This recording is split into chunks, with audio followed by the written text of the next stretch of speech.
लोग डिटेल्स में डिस्कस करेंगे uniform and non uniform flow. तो लास्ट लेक्चर में हमने डिस्कस कर दिया था स्टेडी एंड अनस्टेडी फ्लो। तो यूनिफॉर्म फ्लो क्या होता है सबसे पहले ये डिस्कस करेंगे, इसके बाद नॉन यूनिफॉर्म फ्लो क्या होता है। देखिए, आपको जितना भी टॉपिक्स है ना, जितना भी सब्जेक्ट्स है सिविल इंजीनियरिंग का, वो मैं पूरा कोशिश करूँगा कवर कराने का। और मैं गारंटी देता हूँ कि आपको समझ में आ रहा होगा और आप कांटेक्ट कर सकते हैं मुझसे, कमेंट भी कर सकते हैं, लेकिन आप मुझे इम्प्रूव क्या करना है वो भी बता सकते हैं। तो चलिए, सबसे पहले आपको मैं बता देता हूँ यूनिफॉर्म फ्लो क्या होता है।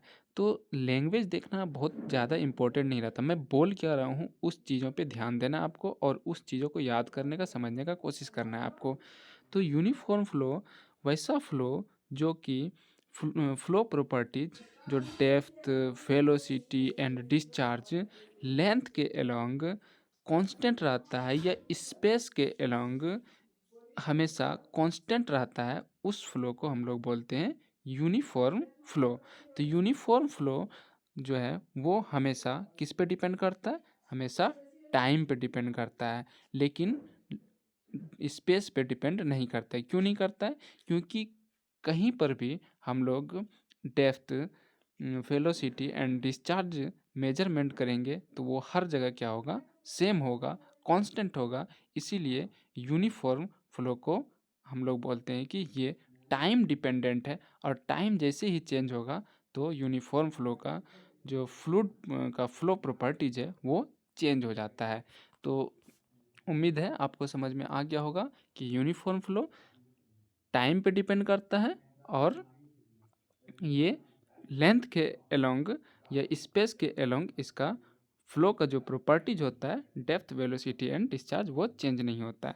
तो इसको एक बार डायग्राम से देख लेते हैं। सपोज ये चैनल है और ये फ्लो कर रहा है। तो यहाँ पर सेक्शन 1 है, यहाँ पर सेक्शन 2 है और यहाँ पर सेक्शन 3 है। तो हम लोग क्या करते हैं, यहाँ पर जो फ्लूइड का प्रॉपर्टीज है इस सेक्शंस पे और इस सेक्शंस पे और इस सेक्शंस पे, तो फ्लूइड का फ्लो जो हो रहा है फ्लूइड का प्रॉपर्टीज, तो वो क्या है, depth Y, velocity V, discharge Q. तो यहाँ पर भी इस सेक्शंस पे भी क्या होगा, वाई वी क्यू होगा, और सेक्शन 3 पर भी क्या होगा, वाई वी क्यू होगा। मतलब स्पेस के साथ ये चेंज नहीं कर रहा है, जो फ्लो प्रॉपर्टीज है वो स्पेस के साथ चेंज नहीं कर रहा है।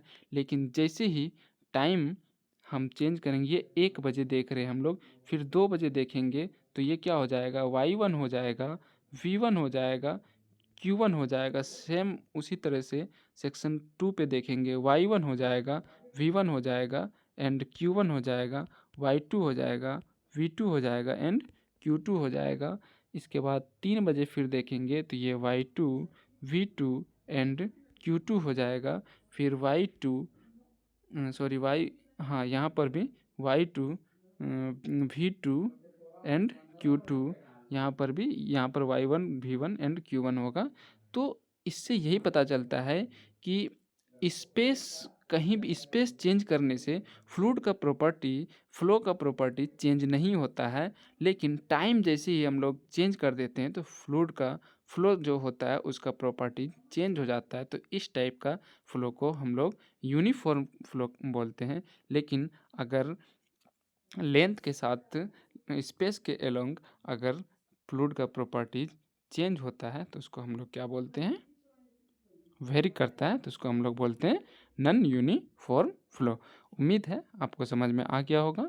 एक बार नॉन यूनिफॉर्म फ्लो को फिर से बता दें, ए flow in which flow properties means depth, velocity and discharge is very with respect to space is termed as a non-uniform flow। मतलब यहाँ पर क्या होगा कि जो डेप्थ है यूनिफॉर्म फ्लो में वो dy/dx is equal to 0 and dv/dx is equal to 0 and dq/dx is equal to 0 लेकिन जब हम लोग नॉन यूनिफॉर्म फ्लो की बात करें तो यहाँ पर कुछ वैल्यू आएगा, D Y by D X is not equal to zero.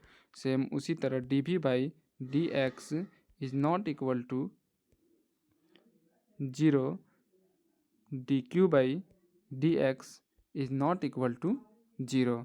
तो उम्मीद है आपको समझ में आ गया होगा कि uniform flow and non uniform flow क्या होता है।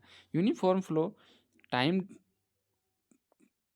के साथ वेरी करता है और स्पेस के साथ कांस्टेंट रहता है। और नॉन यूनिफॉर्म फ्लो स्पेस के साथ वेरी करता है और टाइम के साथ भी वो वेरी कर जाता है। तो आज के लेक्चर में इतना ही, फिर नेक्स्ट लेक्चर में न्यू टॉपिक के साथ मिलते हैं, तब तक के लिए बाय।